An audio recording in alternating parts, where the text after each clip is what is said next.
Hello बच्चों, स्वागत है आप सभी का हमारे इस चैनल पर।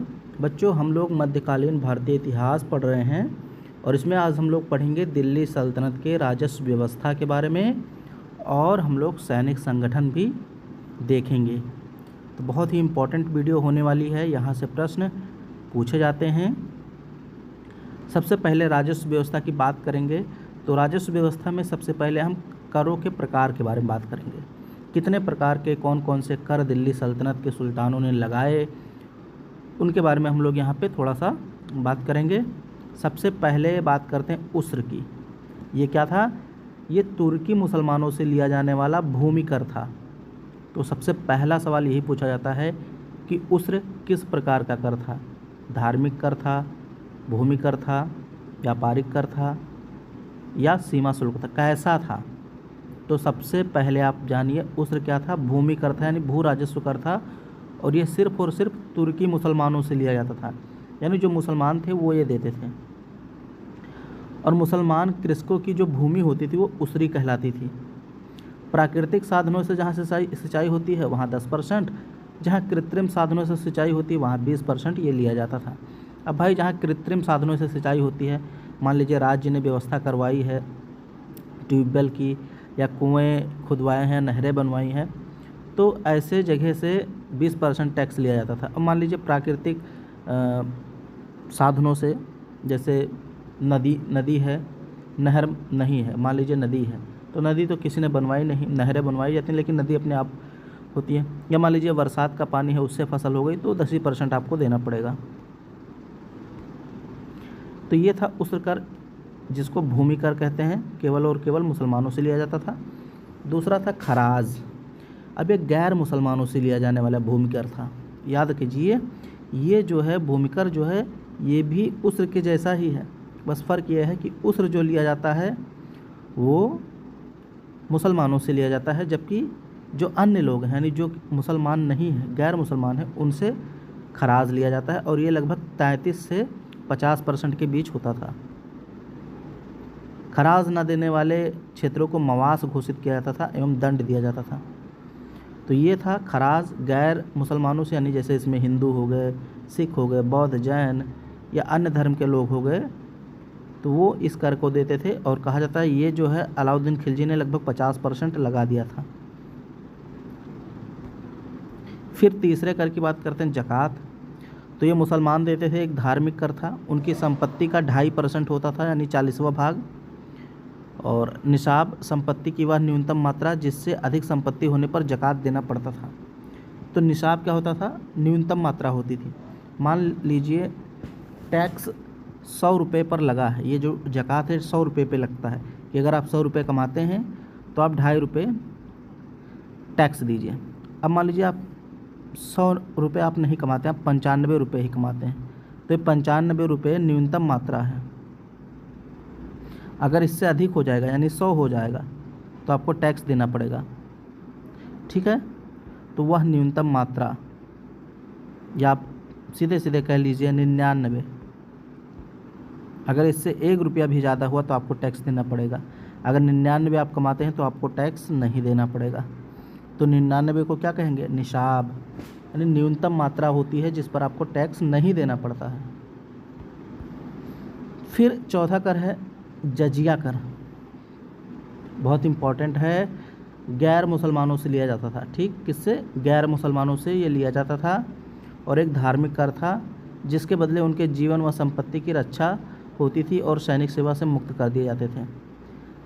तो जजिया जो है ये मुसलमान नहीं देते थे, बाकी सभी लोग देते थे। और सबसे पहले जो जजिया लगाया था वो आपको पता होगा, मोहम्मद बिन कासिम ने लगाया था सिंध में 712 ईस्वी में, जब वो भारत पे आक्रमण करता है और सिंध प्रांत को जीतता है। तब सबसे पहले आक्रमण जो है, सबसे पहले जजिया कर लगाया था मोहम्मद बिन कासिम ने। और भारत में अगर देखें दिल्ली सल्तनत के सुल्तानों में, तो फिरोज शाह तुगलक एक ऐसा सुल्तान था जिसने ब्राह्मणों से भी जजिया कर वसूल कर लिया। जैसे जब मोहम्मद बिन कासिम ने 712 में लगाया था जजिया कर, तो उसने स्त्री, बच्चे, साधु, पागल, भिखारी, इन सब से और साथ ही साथ ब्राह्मणों से जजिया कर नहीं लिया था। लेकिन जब फिरोज शाह तुगलक आता है तो ये स्त्री, बच्चे, साधु, पागल व भिखारी को तो छोड़ देता है, इनसे नहीं लेता, लेकिन ब्राह्मणों से जजिया कर वसूल करता है। तो फिरोज शाह तुगलक ब्राह्मणों से जजिया कर वसूल करने वाला प्रथम शासक था।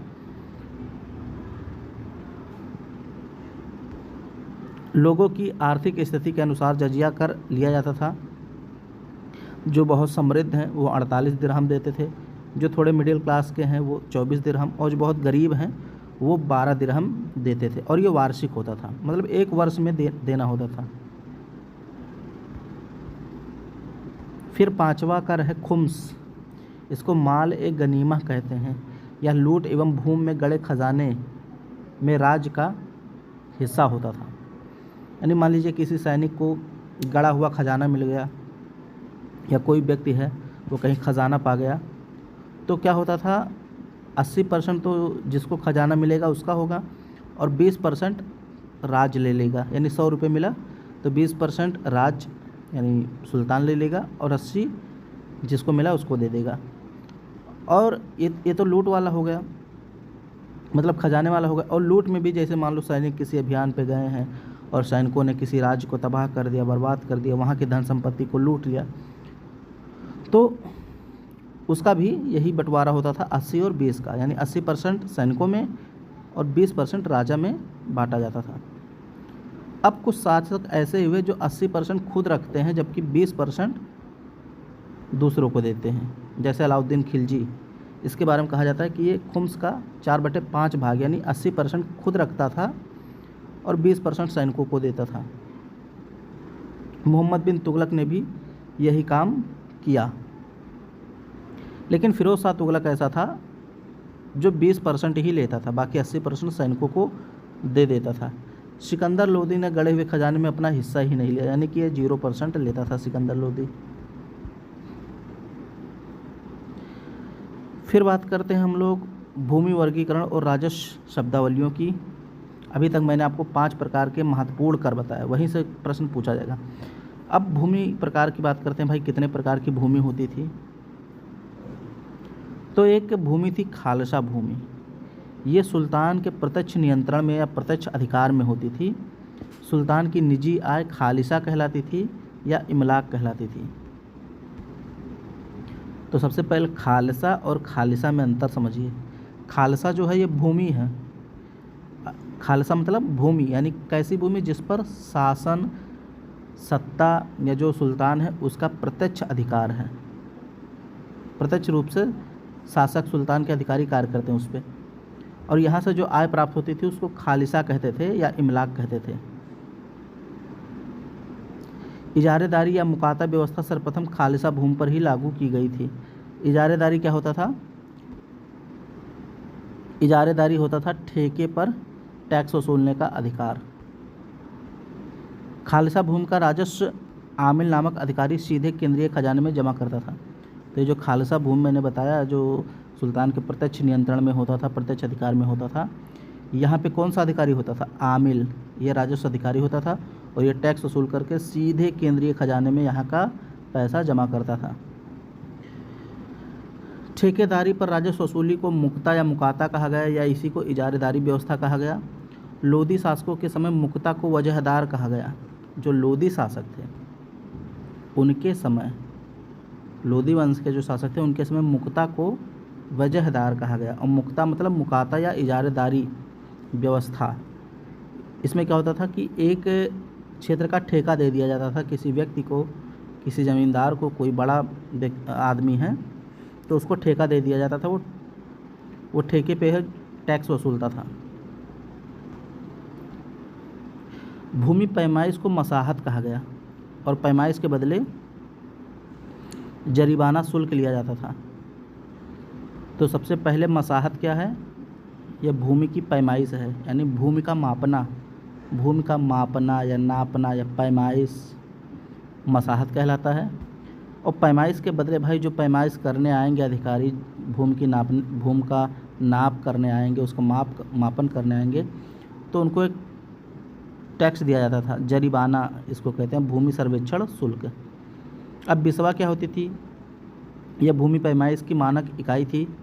प्रति बीघा का 1/20वां भाग होता था 20वां। ये तो आप सभी को पता है, आज भी यही सारी चीज़ें चल रही हैं। 1 बीघे में, यानी 1 बीघे में 20 बिस्वा होता है। और भी कई कर लगे थे। तो एक मैंने यहाँ पे 1 कर और बताया, आप इसको याद रखिए। जरिमाना जो था ये सर्वेक्षण शुल्क था जो भूमि के पैमाइश करने वाले को मिलता था।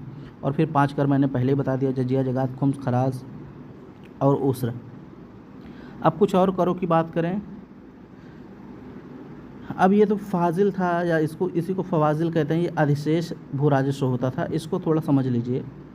जैसे प्रांतों में जो शासन करते थे उनको इक्तेदार बोला जाता था। प्रांतों को इक्ता बोला जाता था और वहाँ जो शासन करते थे उनको इक्तेदार बोला जाता था। अब जो इक्तेदार होते थे वो अपने प्रांतों से राजस्व वसूल करते थे, अपना शासन प्रशासन चलाते, अपना खर्च चलाते, सैनिकों को वेतन देते, खुद वेतन लेते। उसके बाद जो राजस्व बच जाता प्रांतों से उसको जो है केंद्रीय कोष में जमा करना होता था। तो उसी को कहते हैं अधिशेष भू राजस्व, यानी फाजिल या फवाजिल। मतलब जो बचा कुचा धनराशि है उसको केंद्रीय खजाने में जमा करना। अब बहुत सारे प्रांतपति होते थे, ईमानदारी से जमा कर देते थे, जबकि बहुत सारे प्रांतपति या इक़्तिदार होते थे वो उसको बेईमानी करके रख लेते थे। उल्टा केंद्र से ही पैसा मांगने लगते थे कि पैसे ही नहीं हैं सेना को देने के लिए। तो यह था फवाजिल या फाजिल, यानी अधिशेष भू राजस्व। अधिशेष का मतलब बचा हुआ। फिर एक होता था अबवाब या अतिरिक्त या उपकर। अन्य प्रकार के कर जैसे गृह कर, चरागाह कर, सिंचाई कर, तो इनको अबवाब कहते हैं, यानी अतिरिक्त कर या उपकर कहते हैं। बहुत सारे सुल्तानों ने अलग अलग प्रकार के कर लगाए, तो इनको बोलते हैं अबवाब या अतिरिक्त कर। जैसे अलाउद्दीन खिलजी ने लगाया था गृह कर, चरी कर लगाया था। फिरोज शाह तुगलक ने सिंचाई कर लगाया था।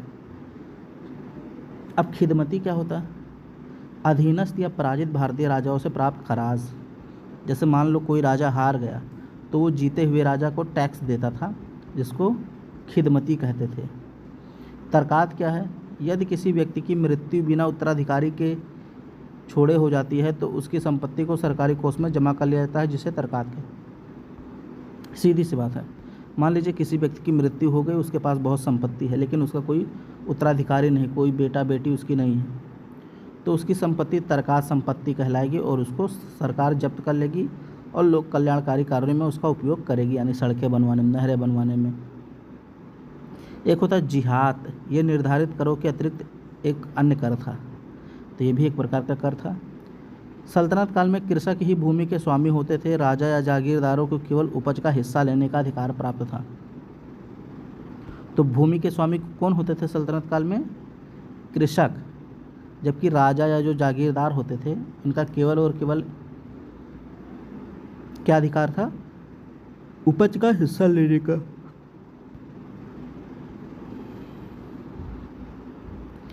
अब ग्रामीण प्रशासन और अधिकारी की बात करते हैं। तो ग्रामीण में किस्मत एक होती एक प्रकार का टैक्स होता था, और ये कौन लेते थे? खुद मुकद्दम और चौधरी।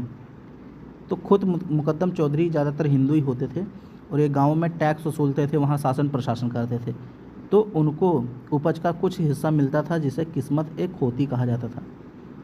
यानी ग्रामीणों के द्वारा खुद मुकद्दम चौधरी को जो टैक्स दिया जाता था उसको किस्मत एक होती कहते थे। एक होता था हक एक होती। राज्य द्वारा लगान वसूली के बदले पारिश्रमिक के रूप में मिलता था, इसे हक एक होती कहते हैं। ये नगद नहीं होता था बल्कि करमुक्त भूमि के रूप में दिया जाता था। बहुत इंपॉर्टेंट है, किस्मत एक होती और हक एक होती।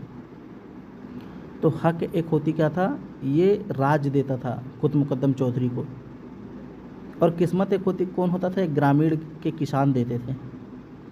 एक नान कर था, ये भत्ते के रूप में अतिरिक्त लाभ जमींदारों को दिया जाता था, जिसको नान कर बोलते हैं।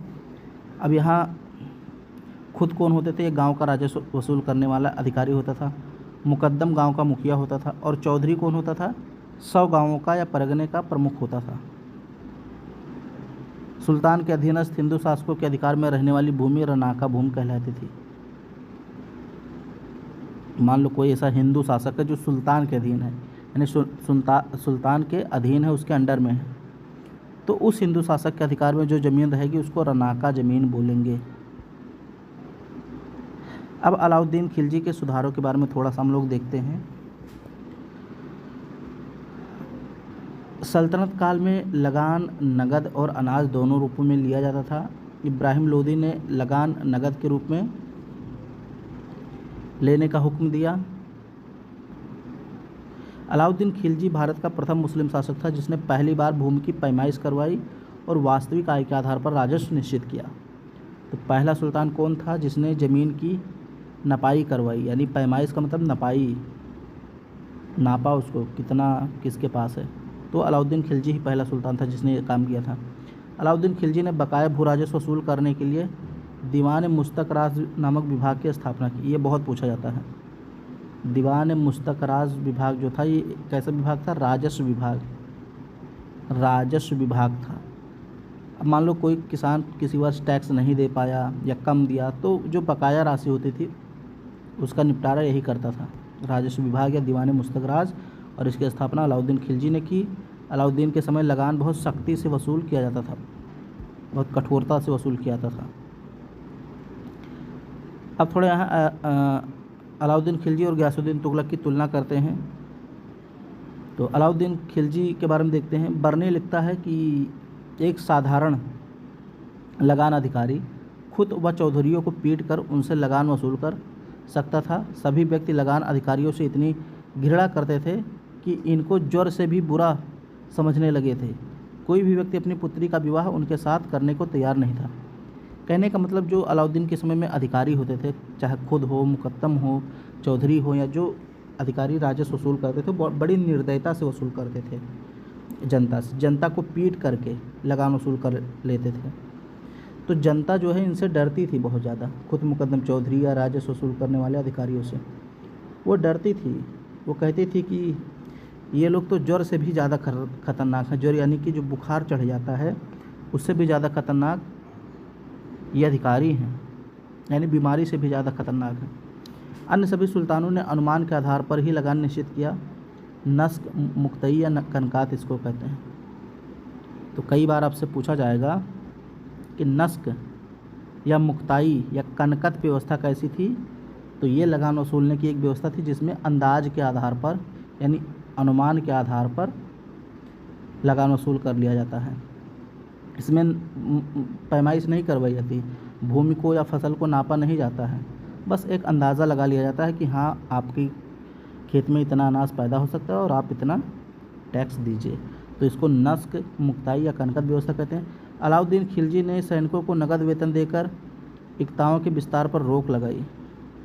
नए अधिकारी आमिल, मुतसर्रिफ, मुहासिल, गुमास्ता, नौसिद, लिपिक, सरहग, ये सब अधिकारी थे राजस्व वसूलने से संबंधित। गयासुद्दीन तुगलक की बात करते हैं। तो इसने भूमि की पैमाइश को त्याग दिया और बटाई के आधार पर लगान वसूल किया। आदेश दिया कि भू राजस्व एक साल में 1/10 या 1/11 ही बढ़ाया जाएगा। ये बहुत इंपॉर्टेंट है समझना, इसको मैं समझा देता हूँ आपको। गयासुद्दीन तुगलक ने आदेश दिया कि जो भू राजस्व की दर है, अगर उसको बढ़ाना है तो 1/10 से लेकर 1/11 तक ही बढ़ाया जाएगा, यानी 9 से 10% ही बढ़ाया जाएगा। मान लो किसी वर्ष 100 रुपये टैक्स लिया गया, तो अगले वर्ष बढ़ाना है टैक्स, तो ज़्यादा से ज़्यादा 1/10 बराबर 10, यानी 110 रुपये हो सकता है टैक्स अगले साल। 10 रुपये ही बढ़ेगा या 9 रुपये बढ़ेगा। तो 10 रुपये को यहाँ 10% को 1/10 कहा गया है, 9% को 1/11 कहा गया है। ठीक है। गयासुद्दीन तुगलक प्रथम सुल्तान था जिसने सिंचाई के लिए नहरें खुदवाई। तो पहला सुल्तान दिल्ली सल्तनत का था गयासुद्दीन तुगलक, जिसने सिंचाई के लिए नहर खुदवाई थी।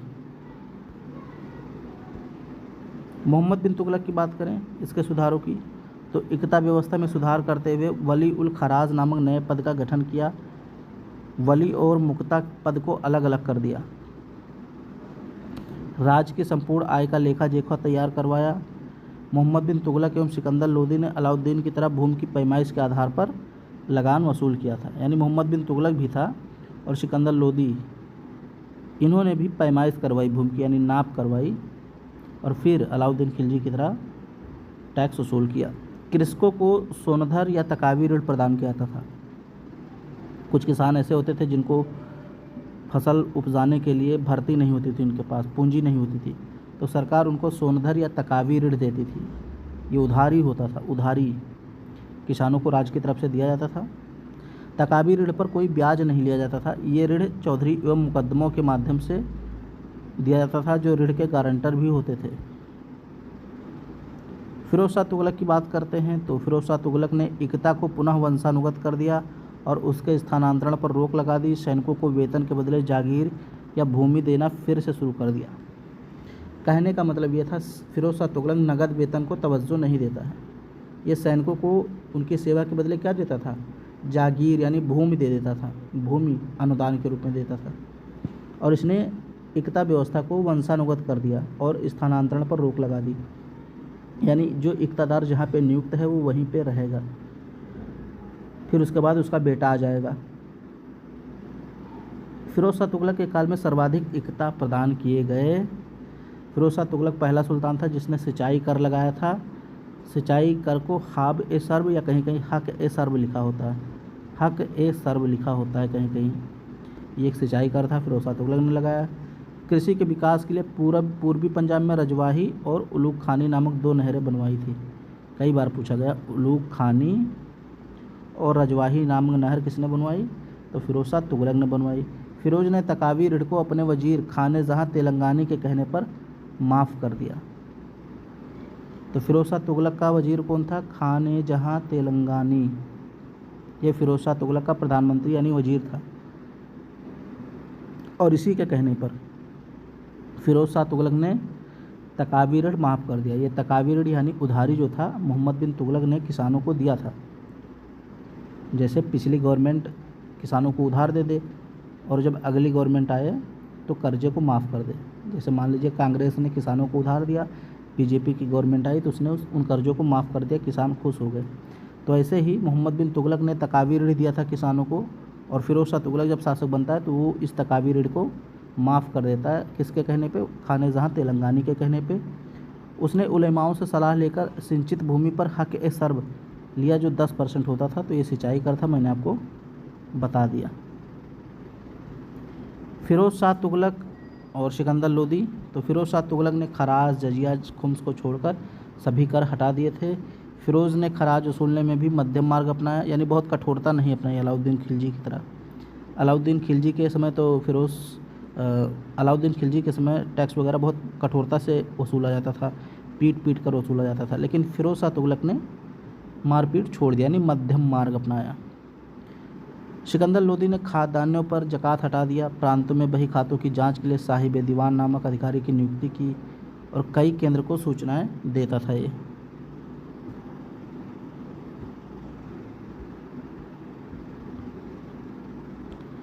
अब सैनिक संगठन की बात करें तो सल्तनत का सैन्य संगठन तुर्की और मंगोल पद्धति पर आधारित था।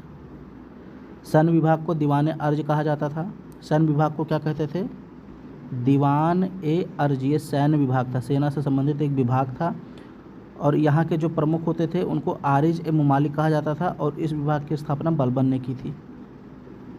तो 3 चीज़ें आप पहले समझिए। जो सेना से संबंधित विभाग था उसको दीवान अर्ज कहा जाता था, और दीवान अर्ज का जो मुखिया होता था उसको आरिज ए मुमालिक कहा जाता था, यानी ये विभाग का अध्यक्ष होता था आरिज ए मुमालिक। और इस विभाग की सर्वप्रथम स्थापना बलबन ने की थी। लेकिन ये प्रधान सेनापति नहीं होता था। ये जो सैन्य विभाग का प्रमुख है आरिज ए मुमालिक, ये प्रधान सेनापति नहीं होता था। एक सेना अधिकारी था, लेकिन प्रधान यानी प्रमुख सेनापति नहीं था। प्रमुख सेनापति या प्रधान सेनापति सुल्तान स्वयं होता था। अलाउद्दीन खिलजी ने सर्वप्रथम स्थायी सेना रखी। इल्तुतमिश ने सैनिकों को नगद वेतन के स्थान पर इक्ता प्रदान किया। इल्तुतमिश ने, कहा जाता है कि इक्ता व्यवस्था को भारत में व्यवस्थित रूप से लागू किया था, और सैनिकों को नगद वेतन के स्थान पर इसने इक्ता देना यानी भूमि अनुदान देना शुरू किया। केंद्रीय सेना को हस्म ए कल्ब या कल्ब ए सुल्तानी कहते हैं। जो केंद्रीय सेना होती थी, सेंट्रल फोर्स जो होती थी, उसको हस्म ए कल्ब कहते थे या कल्ब ए सुल्तानी कहते थे। प्रांतीय सेना को हस्म ए अतरफ कहते थे, और शाही घुड़सवार सेना सवार ए कल्ब कहलाती थी। जो शाही घुड़सवार सेना है उसको क्या कहते थे? सवार ए कल्ब। और हस्म ए अतरफ जो प्रांतीय सेना होती थी, केंद्रीय सेना हस्म ए कल्ब। सैनिकों के प्रकार और वर्गीकरण। तो सैनिकों के व्यक्तिगत, सुल्तान के जो व्यक्तिगत सैनिक होते थे यानी पर्सनल बॉडीगार्ड जो होते थे उनको शमसी घुड़सवार कहते थे, और ये भी 2 प्रकार के थे। एक तो वजहिस या मुर्तब स्थायी सैनिक होते थे यानी परमानेंट ये राज्य में तैनात होते थे, और एक गैर वजहिस यानी अस्थायी सैनिक होते थे। अस्थायी सैनिक यानी गैर वजहिस ऐसे सैनिक होते थे जिनको युद्ध के दौरान ही बुलाया जाता था, बाकी समय इनको नहीं बुलाया जाता था। सेना के मुख्यतः 3 भाग थे, घुड़सवार सेना, गज सेना, पैदल सेना। यानी एक सेना थी पैदल सेना, दूसरी सेना थी गज सेना यानी हाथियों वाली सेना, और तीसरी थी घुड़सवार सेना। ये 3 प्रकार की सेनाएं थी दिल्ली सल्तनत के सुल्तानों के पास। सल्तनत की व्यवस्थित सैन्य व्यवस्था की शुरुआत खिलजी काल से होती है, और शाही अंगरक्षकों व गुलामों की सेना को खास खेल कहा जाता था। यानी एक ऐसी सेना होती थी, टुकड़ी होती थी जिसमें शाही अंगरक्षक और शाही गुलाम होते थे, तो उसको खास खेल कहा जाता था। सैन्य पदानुक्रम की बात करें तो दशमलव प्रणाली पर आधारित थी। ठीक है, खिलजी काल से मंगोलों में प्रचलित सैनिक वर्गीकरण वाले शब्दों का प्रयोग मिलने लगता है। मंगोल सेना का वर्गीकरण दशमलव प्रणाली पर आधारित था, और इसे ही सल्तनतकालीन सैन्य व्यवस्था में अपनाया गया।